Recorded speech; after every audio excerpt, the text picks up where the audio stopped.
Anda pengen sukses, pengen tertinggi, Anda tahu Allah penentunya, Anda tahu Allah yang punya rizki, Allah punya kekuasaan, tapi Anda nggak mendekati Allah. Terus yang dipakai cara-cara salah, kenapa harus korupsi? Kenapa harus nyogok? Kalau SK-nya nggak Allah tetapkan, nggak akan turun juga. Dan sudah hukum, kalau ayah berbuat maksiat, itu anak istri pasti kena. Itu udah hukum.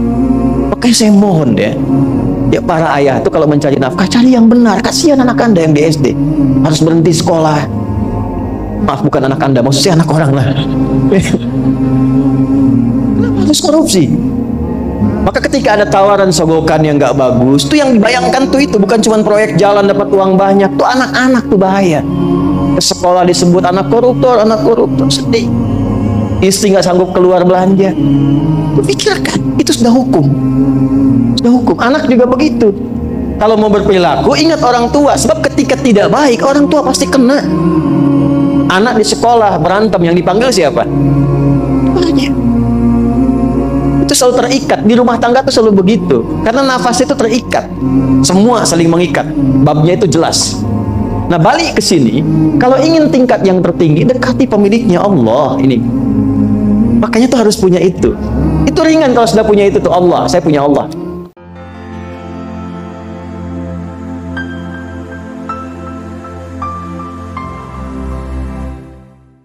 Pak, indahnya begini Pak. Maaf ya. Lihat istri itu ingat Allah. Lihat anak ingat Allah.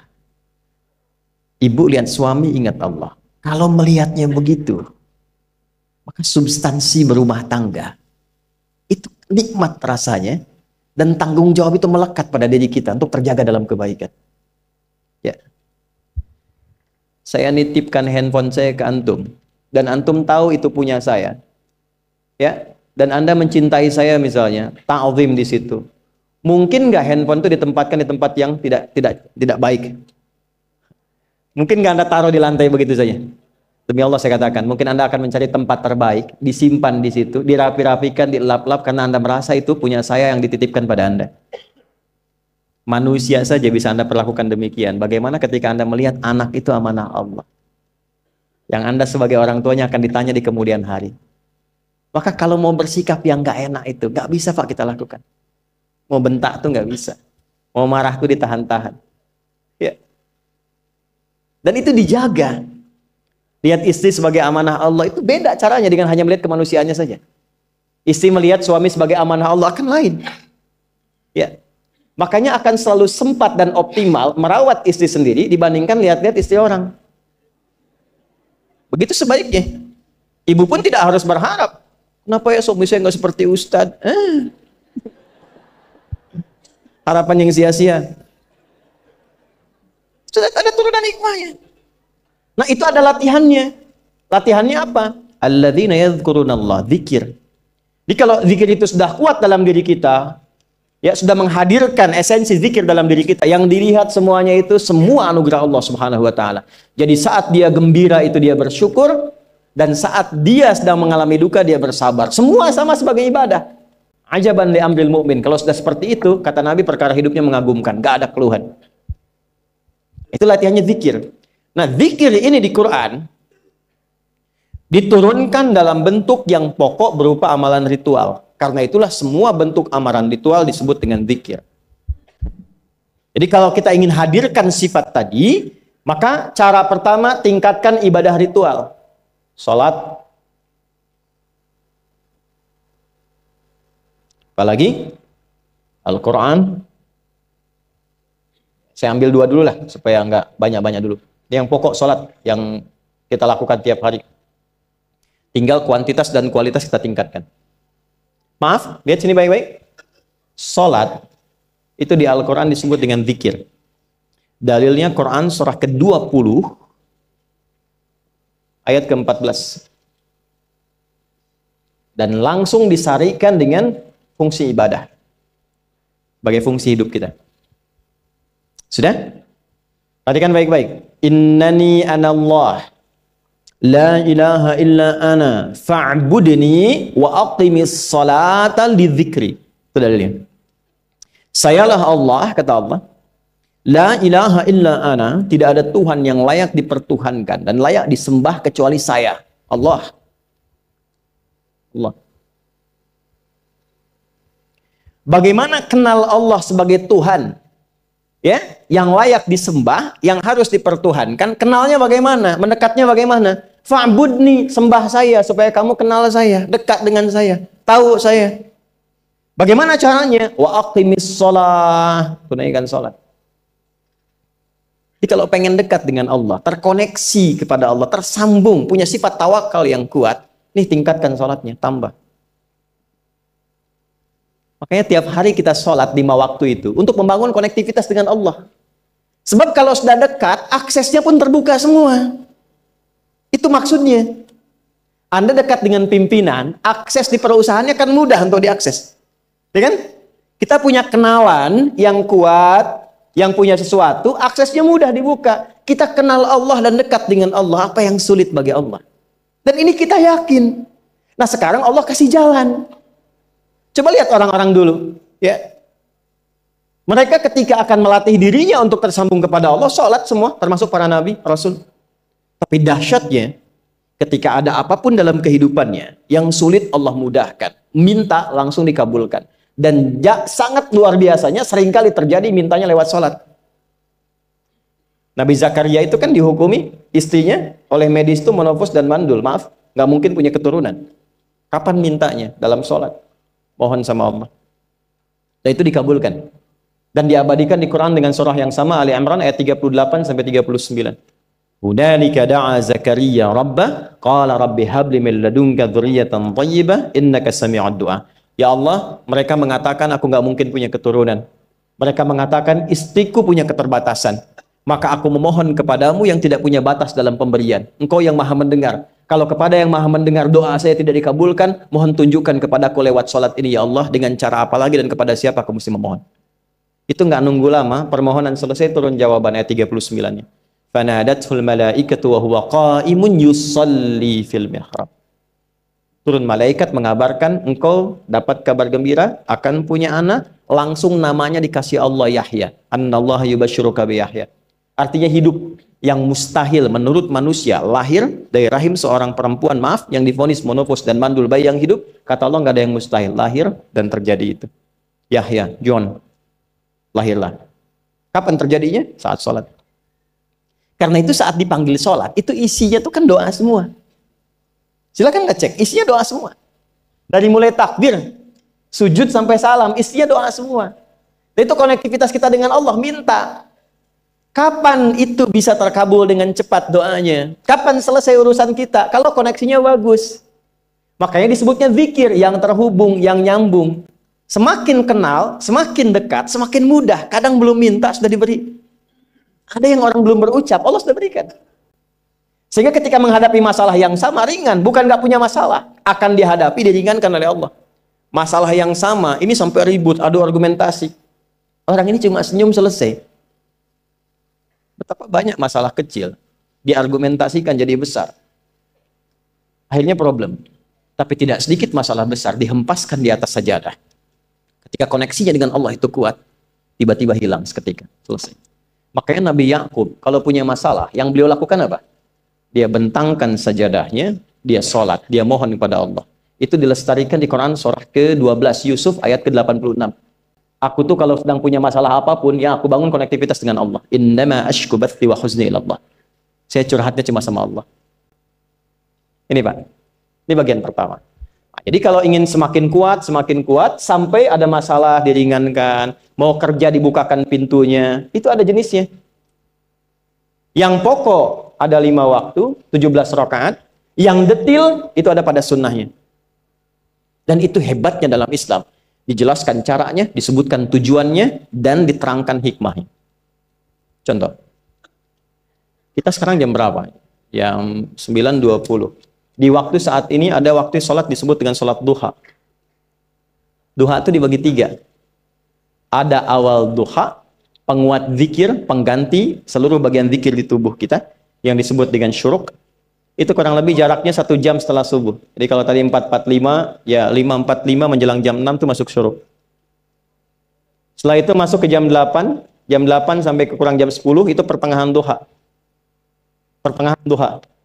Apa fungsinya? Di antaranya mempermudah rizki. Di antaranya. Bilangannya berapa? 2 sampai 4 rakaat bisa dikerjakan. Ya, dan harapannya apa? Bukan pada rizkinya. Ya, jadi jangan sampai motifnya cuma sekedar ke duniawi, kurang tepat.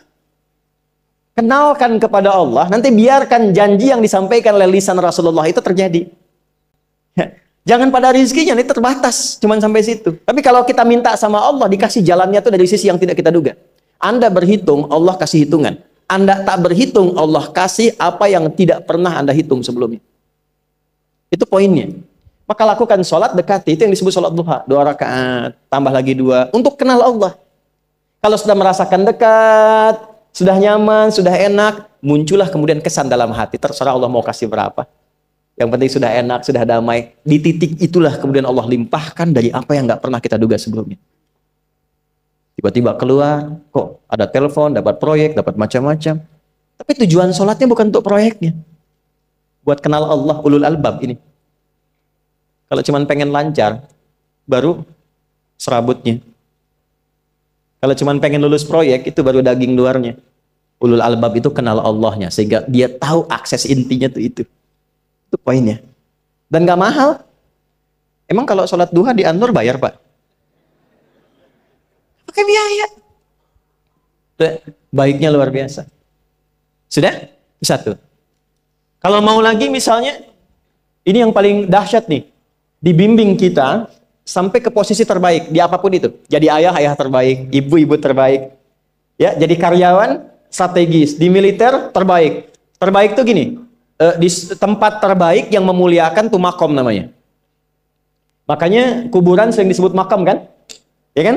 Maksudnya apa? Maksudnya Anda selama hidup berkaryalah yang baik, ibadah yang benar, sehingga Anda wafat pun terhormat. Ya, kata makom itu pertama kali di Al-Baqarah ayat 125, makom Ibrahim. Ya. Ketika Allah sampaikan dalam Al-Qur'an, didapatkan di situ makom Ibrahim, wa idh ja'alna al-baita mathabatan lin-nasi wa amna wattakhidhu min maqami Ibrahim. Makanya kalau kita tawaf, itu dari mulai Hajar Aswad kan sampingnya dekat sekitar 5 meter ada makom Ibrahim kan? Itu tapak kaki pertama beliau meninggikan pondasi Ka'bah dan di situ diabadikan kemuliaannya sampai beliau wafat. Dikenal sampai sekarang. Ya, setelah sekian abad. Jadi kalau kita ingin terhormat dan masih dikenang sampai kapanpun, itu makom namanya. Tapi ada cara yang lebih hebat. Anda di posisi itu, lawan pun mengakui memang Anda yang pantas ada di situ. Itu namanya makom mahmuda. Makom mahmuda. Siapa yang bikin urutan 100 tokoh paling berpengaruh di dunia? Siapa? Saya tanya, yang nulis siapa namanya? 100.000? 200.000? Dia mencari langsung di Google tuh. Lambat mas, waktu habis. Michael Chart. Dia yang nulis, maaf ya. Urutan pertamanya siapa? Muhammad SAW. Yang nulis itu muslim atau bukan? Kok bisa tergerak hatinya untuk menempatkan seorang nabi muslim di tempat pertama? Saya tanya begini, kenal Abu Jahal nggak? Ya Allah, makin siang nih nggak fokus nih. Saya kira cuma di Bengkali saja yang kenal Abu Jahal, sini kenal juga. Baik, Abu Jahal itu, apakah orang ini tidak kenal Nabi? Orang ini tahu, kalau saya sebut orang ini berarti kurang bagus ya. Kalau saya sebut beliau berarti baik ya.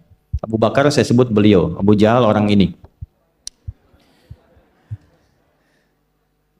Maksudnya Abu Jahal. Apakah orang ini tidak tahu kalau Nabi itu mulia? Nabi unggul. Nabi hebat kan? Jadi mengakui sebetulnya Nabi unggul. Dan gulat dengan Nabi itu dalam olahraga kalah.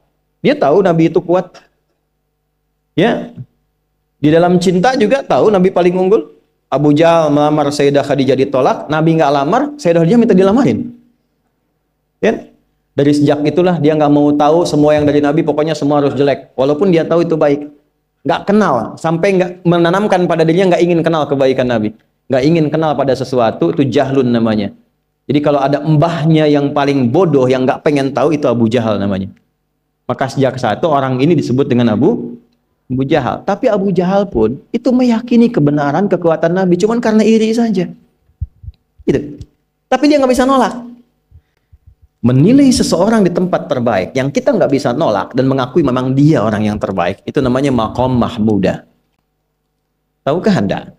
Jalan untuk mencapai maqam mahmudah itu nggak akan mungkin kita dapatkan kecuali mendekati yang punya semua maqam, yaitu Allah Subhanahu wa Ta'ala. Dan jalannya lewat sholat. Itu lewat sholat. Tapi karena ini levelnya istimewa, tingkat tertinggi, ya prajurit pengen jadi komandan terhebat yang diakui, nggak ada orang nyoal. Di kepolisian pengen jadi pimpinan yang baik dan semua mengakui sehingga nggak ada yang nyoal. Di perusahaan pengen jadi pimpinan yang ideal, ya semua mengakui, nggak ada yang nolak. Itu maqam mahmudah. Jalannya apa? Ternyata nggak pakai uang, nggak pakai koneksi-koneksi yang tidak jelas. Koneksinya dibangun dengan Allah sehingga Allah melembutkan hati semua orang itu untuk menetapkan dia yang terbaik. Sholat. Karena levelnya tinggi, dinaikkan dari sekedar sholat fardu. Ditempatkan di waktu yang tidak biasa. Butuh pengorbanan, butuh perjuangan. Namanya tahajud. Turunlah Quran surah ke-17 ayat 79 sampai 81 itu. Quran surah 17 ayat 79 sampai 81. Ini poinnya. Wa minal laili fatahajjad bihi nafilatan laka asa ayyab'athaka rabbuka maqaman. Ini kan terjadi keanehan kan, ironinya. Anda pengen sukses, pengen tertinggi, Anda tahu Allah penentunya, Anda tahu Allah yang punya rizki, Allah punya kekuasaan, tapi Anda nggak mendekati Allah. Terus yang dipakai cara-cara salah, kenapa harus korupsi? Kenapa harus nyogok? Kalau SK-nya nggak Allah tetapkan, nggak akan turun juga. Dan sudah hukum, kalau ayah berbuat maksiat, itu anak istri pasti kena. Itu udah hukum. Makanya saya mohon ya para ayah itu kalau mencari nafkah, cari yang benar. Kasihan anak Anda yang di SD. Harus berhenti sekolah. Maaf, bukan anak Anda, maksudnya anak orang lah. Kenapa harus korupsi? Maka ketika ada tawaran sogokan yang nggak bagus, tuh yang dibayangkan tuh itu bukan cuma proyek jalan dapat uang banyak, tuh anak-anak tuh bahaya. Ke sekolah disebut anak koruptor, sedih. Istri nggak sanggup keluar belanja. Tuh pikirkan, itu sudah hukum. Sudah hukum. Anak juga begitu. Kalau mau berperilaku, ingat orang tua. Sebab ketika tidak baik, orang tua pasti kena. Anak di sekolah berantem, yang dipanggil siapa? Orang tuanya. Itu selalu terikat. Di rumah tangga itu selalu begitu. Karena nafas itu terikat. Semua saling mengikat. Babnya itu jelas. Nah, balik ke sini. Kalau ingin tingkat yang tertinggi, dekati pemiliknya Allah. Ini. Makanya tuh harus punya itu. Itu ringan kalau sudah punya itu tuh. Allah, saya punya Allah. Kita mau apa? Takut hidup. Nabi ditodong pakai pedang. Siapa yang menyelamatkan Muhammad sekarang? Ringan Nabi jawab, Allah. Jatuh pedang. Dibalik, kamu siapa yang menyelamatkan kamu? Bingung. Dan punya Allah itu luar biasa. Nah, ini yang harus tanamkan pada jiwa. Punya Allah sebagai Tuhan. Kalau sudah dekat, kenal, baik dengan itu, akses mudah semua. Dan yang paling indah itu apa? Menerima apa yang Allah tetapkan. Hari ini nggak dapat, alhamdulillah. Saya masih dikasih jalan. Alhamdulillah, besok belum dapat. Ada akumulasi, paham. Paham. Nah, itu nggak mungkin bisa dapat rasa itu. Salah satunya, ikhtiarnya apa? Nih, tahajud. Dan hebatnya kenapa sholatnya disebut tahajud? Tidak disebut sholat hajat. Ada hajat, ada tahajud, beda. Hajatun, hajada, hajadun, ada tahajjada ya tahajud, tahajud. Beda. Tahajud, di situ aja. Ini sengaja nggak saya hapus nih. Mana staf saya? Oh. Foto nih ya. Saya hafal insya Allah. Tahajud. Asalnya dari kata hajada. Begini ya. Ha, jim, dal. Ditambah ta di depannya. lalu ada tasydid sebelum akhirnya. Nih. Ini akarnya 3 huruf, ha, jim, dal. Hajada itu asalnya bangun dari tidur malam. Tidur dulu, lalu bangun setelah itu. Itu hajada.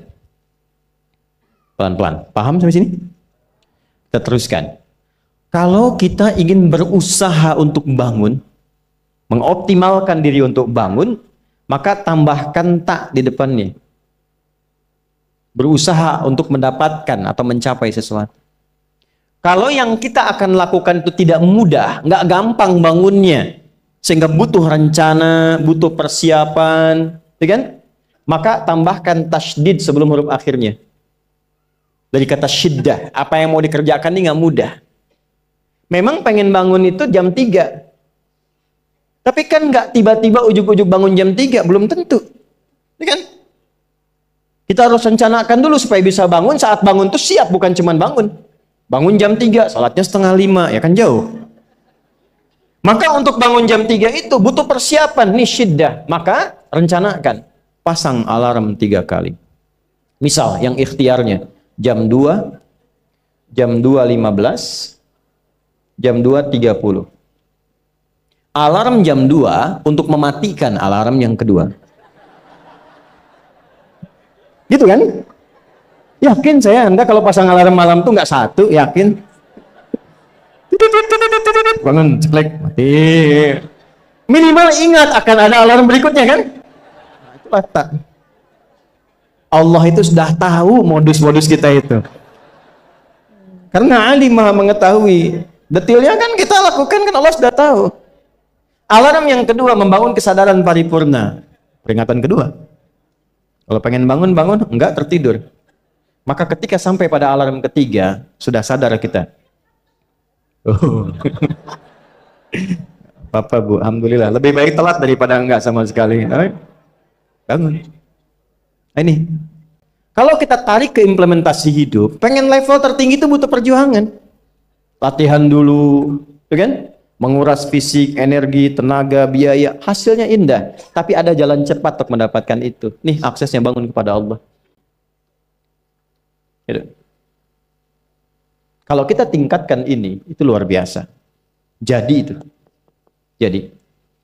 Nah, kalau ini terus ditingkatkan, terus tingkatkan, terus tingkatkan, nanti membangun value yang terasa. Ada nilai-nilai yang terasakan, kita merasa lebih dekat dengan Allah. Yang biasanya tadi dipanggil azan baru ingat sekarang, baru selesai subuh udah ingat isya. Nanti isya bagaimana, gitu kan, urutkan. Tapi tetap zuhur juga, zuhur, asar, maghrib, isya. Waktunya kenal, jam berapa, jam berapa, jam berapa. Bahkan dipetakan, saya nanti akan ke sini, masjid yang terdekat di situ. Jadi lihat peta itu, ya lihat peta jalan, saya nggak sebut nama supaya nggak endorse. Itu lihat peta jalan, itu dia petakan, saya akan sampai di situ jam berapa, durasinya berapa, masjidnya di mana. Kalau tertinggal di situ, di sini saya sholat Jumatnya. Sampai ke situ. Nah, value yang membuat kita semakin meningkat dekat dengan Allah, itu takwa namanya. Takwa. Disebutkan sebanyak 240 kali dalam Al-Quran. Nah, intinya itu ini nih. Jiwa takwanya. Kalau ini sudah ada, Allahu Akbar. Silahkan Anda keluarkan semua kata-kata takwa di Quran. Tidak ada kecuali yang indah semuanya. Quran surah 65. 65 itu babnya bab tolak. Surahnya At-Tolak. Tolak itu persoalan terbesar di rumah tangga. Nggak akan bisa terjadi yang demikian itu kalau ada takwa di dalamnya. Nyambung. Kalaupun mesti terjadi, itu spirit takwa mengarahkan pada yang terbaik. Makanya di ayat kedua di ujungnya, sampai ke ayat 3, apa yang terjadi? Di rumah tangga itu kan cuma 2 babnya. Satu masalah dari komunikasi, yang kedua materi. Perhatikan, wa may yattaqillaha yaj'al lahu makhraja wa yarzuqhu min haitsu la. Siapapun yang mampu meningkatkan takwanya kepada Allah, pakai man tuh setiap personnya. Suami, istri, ayah, ibu, anak, satu keluarga mencoba meningkatkan takwa. Dia tahajud, bangun semua ingatkan. Bangun semua tahajud, salat duha, yuk ingatkan dimanapun. Alhamdulillah. Apa yang terjadi ketika dilakukan? Apa jawab Allah? Yaj'al lahu makhraja. Enggak pakai alif lam, makhraja. Masalah apapun yang engkau alami. Suami berangkat ada masalah. Ada masalah umum yang semua orang mengalami itu. Tapi yang ini enggak. Kena macet, ada macet, dia mau berangkat, tiba-tiba diarahkan, jangan lewat situ Pak, macet, Bapak kesini aja. Ya. Pak ikut kami saja Pak, tiba-tiba patwal datang, ayo ikut. Ya, itu bisa terjadi. Wa yarzuqhu min haitsu la yahtasib, bahkan rezekinya pun itu datang dari sisi yang nggak diduga. Nggak nyangka ya, emang nggak disangka-sangka datangnya. Ya, habis sholat, tiba-tiba telepon masuk, belum selesai proyek, ini ada permintaan itu. Beda istidraj dengan takwa itu lain. Kalau istidraj itu bertambah tapi lupa Allah. Hati-hati. Proyek nambah, sholat lupa. Hati-hati. Hati-hati ya. Pekerjaan menambah, omset nambah, tapi nggak pernah bisa ngaji. Nggak pernah mampu sholat. Hati-hati itu. Dan paling bahaya kalau itu nambah terus sehingga membuat lupa semua ibadah. Itu istidraj namanya. Istidraj. Ancamannya akhirat tuh, hati-hati. Segera ingat, segera ingat. Tapi kalau semakin nambah, semakin ingat Allah, itu anugerah. Karena Allah telah menilai hamba ini paham menjalani kehidupan, sehingga dia ngerti. Makanya Utsman, Abdurrahman bin Auf, setelah masuk Islam, hartanya makin nambah. Karena kenapa? Karena telah dinilai layak mengelola harta, paham cara mengelolanya. Dapat segini, alokasikan ke sini. Dapat segini, alokasikan ke sini. Pak, di mana logikanya? Ada 600 truk hasil usaha. Bapak punya 600 perusahaan. Satu perusahaannya itu bergerak di bidang misalnya logam mulia. Ya, ada emas, ada berlian, ada macam-macam dan sebagainya. Satu kali Anda berhasil mendapatkan kurang lebih 600 truk logam mulia di dalamnya. Mau datang kemudian ke tempat Anda di jalan. Tiba apa yang terjadi? Ada komen tetangga kepada Anda. Misal, komennya nggak langsung, cuma ke teman tetangga Anda dengar. Waduh, Pak Asep hisabnya luar biasa kayaknya ya. Hisabnya, bukan berliannya. Hisabnya luar biasa, terus nyampe di telinga Anda. Kira-kira ketika mendengar itu respon Anda apa? 100.000? Bingung kan? Bingung. Lihat Abdurrahman bin Auf, jazakallahu khair. Datang 600 kafilah pakai unta. Isinya semua emas, berlian, perak, macam-macam. Heboh Madinah, bum bum bum bum bum bum bum. Tiba-tiba Sayyidah Aisyah komen radhiyallahu taala anha. Beliau kan yang terdekat dengan Nabi, satu istri Nabi SAW. Jadi kalau sudah ring satu Nabi, ada yang komen, kita tuh cuman 3 sikapnya. Like, share, and subscribe. Gak usah ikut komen lagi. Sukai, share, subscribe. Ikuti jalannya. Apa komennya? Secara singkat, kama qalat, aku pernah mendengar Nabi SAW mengatakan, Abdurrahman bin Auf itu agak lambat hisabnya. Ya, selambat-lambatnya cepat juga dibanding kita kan? Ya? Maksudnya apa? Ingin menggambarkan betapa banyak kekayaannya. Scan, checklist, semua. Ketika mendengar komen itu, apa kata Abdurrahman bin Auf? Saya jadikan semua yang baru datang itu saya sedekahkan semua untuk orang Madinah. Supaya mempercepat hisabnya itu. Saya sedekahkan semua. Bisa nggak begitu?